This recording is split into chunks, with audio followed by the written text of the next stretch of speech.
আসসালামু আলাইকুম দর্শকবৃন্দ, আপনারা দেখছেন গলাচুলা মুরগি এবং গলাচুলা মুরগির ডিম থেকে যে বাচ্চা ফুটানো হয়েছে এই মুরগি দিয়েই, তাও গলাচুলা। দেখেন খেয়াল করে দর্শকবৃন্দ, ছোট ছোট বাচ্চাগুলার গলাচুলা। মুরগির কাছে আসাতে মুরগি আমাকে আক্রমণ করলো ঠক দেওয়ার জন্য। ভাবছে আমি তার শত্রু, কিন্তু আসলে তো তা না।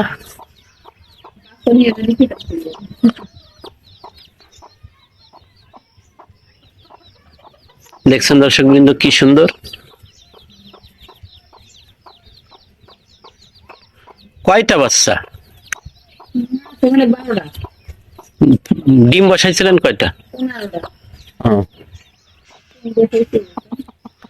দর্শকবৃন্দ, এই মুরগিতে প্রাকৃতিক ভাবেই তাওয়ায় 15টি ডিম বসানো হয়েছিল, যার থেকে 12টি বাচ্চা ফুটছে। এখন 12টি বেঁচে আছে। দেখছেন বাচ্চাগুলোর গলা ছোলা বড় মুরগির মতো, দেখতে খুবই চমৎকার লাগছে। এটা দেশি মুরগি এবং ন্যাচারাল খাবার খেয়ে বড় হয়, এবং এই মুরগির ডিম থেকেই এই বাচ্চাগুলো এই মায়ের তাই ফুটে জন্ম নিচ্ছে। দেখছেন দর্শকবৃন্দ, বয়স কত এগুলার? কয়দিন হয়েছে? একদিনের বাচ্চা দর্শকবৃন্দ, আজকেই ফুটে বের হয়েছে সকালে। সারাদিনে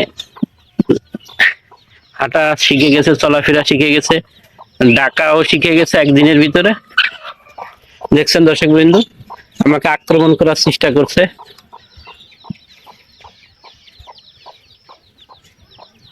গলাচুলা মুরগি, গলাচুলা বাচ্চা।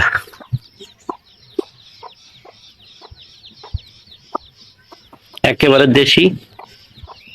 দর্শকবৃন্দ, মা মুরগি বাচ্চাগুলোকে এভাবে শত্রুর আক্রমণ থেকে রক্ষা করে, যেমন মানুষ হোক, শিয়াল হোক, বন বিড়াল হোক, কুকুর হোক, বা অন্য যে কোনো যাকে শত্রু মনে করে তাকে এভাবে আক্রমণ করে থাকে, যেমন আমাকে আক্রমণ করছে।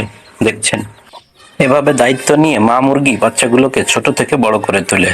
এক সময় যখন এরা একা চলাফেরার মতো উপযোগী হয়, তখন এদের প্রাকৃতিক ভাবে ছেড়ে দেয়। দেখছেন কি সুন্দর লাগছে একদিনের বাচ্চা, গলাচুলা মুরগির গলাচুলা বাচ্চা। 15টি ডিম থেকে 12টি ডিম ফুটে বের হয়েছে বাচ্চা, আর বাকি 3টি ডিম নষ্ট হয়ে গেছে। সকালে জন্ম নিয়ে বিকেলেই চলাফেরা করতে সক্ষম, খাবার খুঁজতে সক্ষম, মায়ের সাথে চলাফেরা করছে। দেখছেন, কোনো অসুস্থতা নেই, সম্পূর্ণ সুস্থ।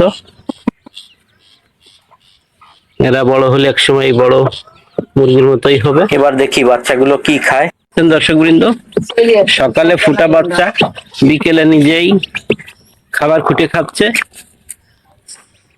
চাউলের গুঁড়া, অর্থাৎ যাকে খুদ বলা হয়, ছোট ছোট খুদ।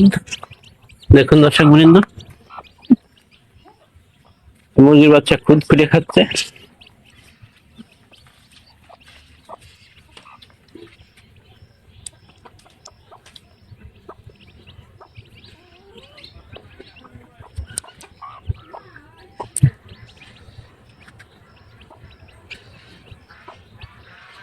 ভিডিওটি দেখার জন্য ধন্যবাদ। ভিডিওটি দেখে ভালো লাগলে লাইক, কমেন্ট ও শেয়ার করে সাথেই থাকবেন। আসসালামু আলাইকুম।